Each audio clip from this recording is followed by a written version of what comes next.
Hey, it's Scott Freiman and Ken Womack from the Fab Four Masterclass. Hi, Scott. Great to see you. Great to see our friends out there. And we are delighted to be here with you to commemorate the new release of a great new documentary about John Lennon and Yoko Ono's one-to-one benefits from 1972. And that movie came right at the time that John was working on an album called Sometime in New York City.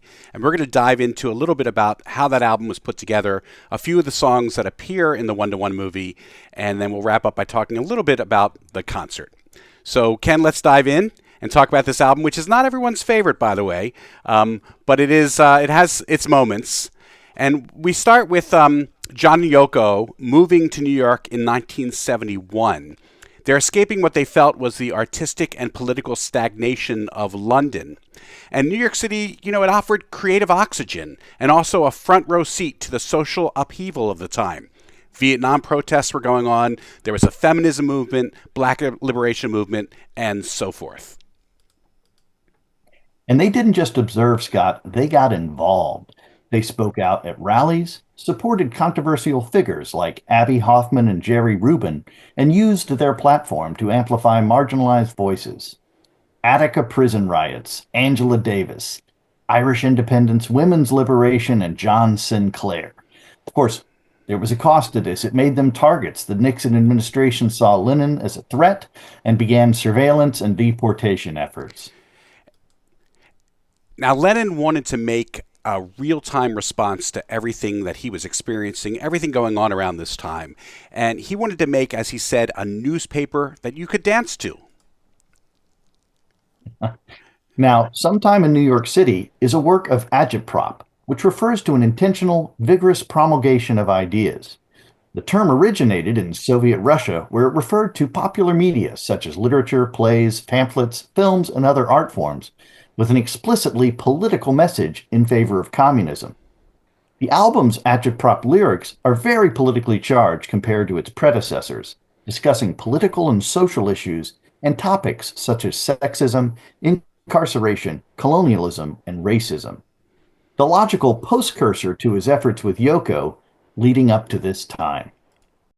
For the studio LP, they would be backed by the band Elephant's Memory.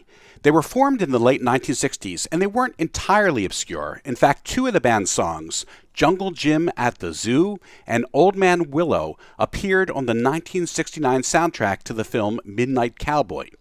And Elephant's Memory even got a gold disc for their contribution to the soundtrack. Now, Lennon discovered them at a club gig, and he loved their energy, and he loved the fact that they shared some of the political leanings of John and Yoko. The band was Stan Bronstein on saxophone and flute, Wayne Tex Gabriel on guitar, Richard Frank Jr. on drums and percussion, Adam Ippolito on piano and organ, Gary Van Scoyac on bass guitar, and John Labosca on piano. Studio sessions for the album occurred between the fall of 1971 and early 1972. They were recorded at the record plant, which of course would loom very large in John Lennon's story. Phil Spector was involved as a producer, but only on a few tracks. Here are three songs from the album that were performed in the one-to-one concerts.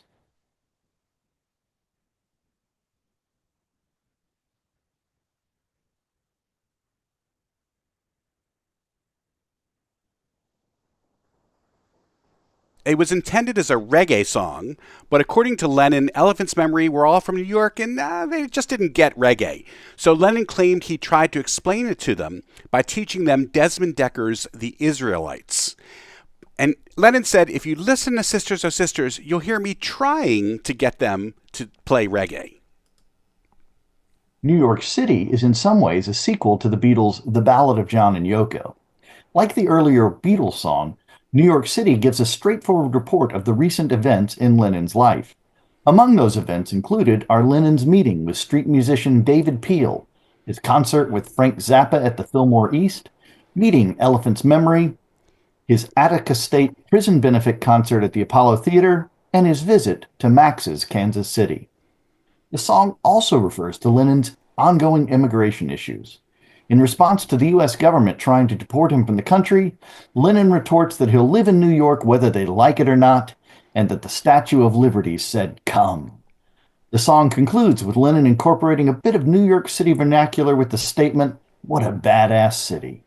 I think this is one of the better songs on the album, don't you, Ken? It certainly is. It's one of the few that I think most people will enjoy. So the third song that you'll hear in the film is another Yoko song called We're All Water.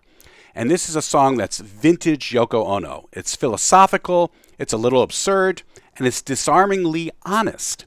It's about sameness beneath the surface, the fact that everyone is just water, without labels and titles, whether you're Hitler or Joan of the Arc or a politician, we're all just water. The album consisted of two parts, a studio recordings produced between December 1971 and March 1972, and a live jam, which was recorded on 15 December 1969 at the Lyceum Ballroom in London for a UNICEF charity concert, and on June 6, 1971 at the Fillmore East in New York City. Musicians who contributed to the 1969 performance include Eric Clapton, George Harrison, Nicky Hopkins, Keith Moon, and Klaus Voormann, while the 1971 performance featured Frank Zappa and his band, the Mothers of Invention. The album was packaged like a newspaper, an approach previously employed on the Four Seasons' The Genuine Imitation Life Gazette, Jefferson Airplane's Volunteers, and Jethro Tull's Thick as a Brick. It depicted the events covered in the album's songs. On the cover was an image of Richard Nixon and Chairman Mao dancing nude together, and it was stickered over on many of the issued copies with a non-removable seal. Sometime in New York City, when it was released, received scathing reviews and performed poorly commercially. Reviewers were especially critical of its politically charged content. Although the UK release squeaked by at number 11, it only went to number 48 in the US. Lennon was reportedly stunned by the album's failure and consequently did not record new music for almost a year. John and Yoko would develop two concerts called One to One to raise funds for the Willowbrook School for Children at the request of journalist Geraldo Rivera. And he was in charge of introducing John and Yoko at the beginning of the concert.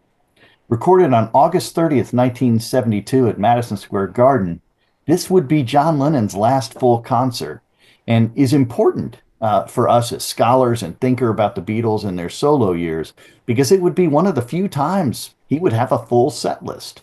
And he had a great band behind him, and you can see some of that in this incredible movie, One to One, which shows you some of the things going on around the time, especially the politically charged things that were influencing Lennon and some of the people around him, and how he ends up putting this concert together with Yoko and some of the great songs they perform. And the performances look great on film. They sound great. It's really definitely worth seeing.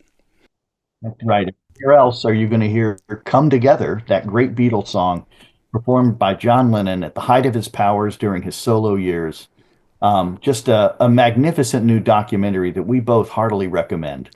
And in terms of the album, yes, it wasn't a big hit, and it's not everyone's favorite, but it did influence people like Ani DiFranco and Rage Against the Machine, people who really talk politics in their music. And John was quite brave to put a whole album together that's very much of the time, but the spirit lives on in artists like Ani DiFranco and Rage Against the Machine. It's been a great opportunity to revisit sometime in New York City to give a real look under the hood in light of this great new documentary. Great hanging out with you, Ken, as always. And we'll see you at the Fab 4 Masterclass. If you want to check out more Fab 4 Masterclasses, fab4masterclass.com.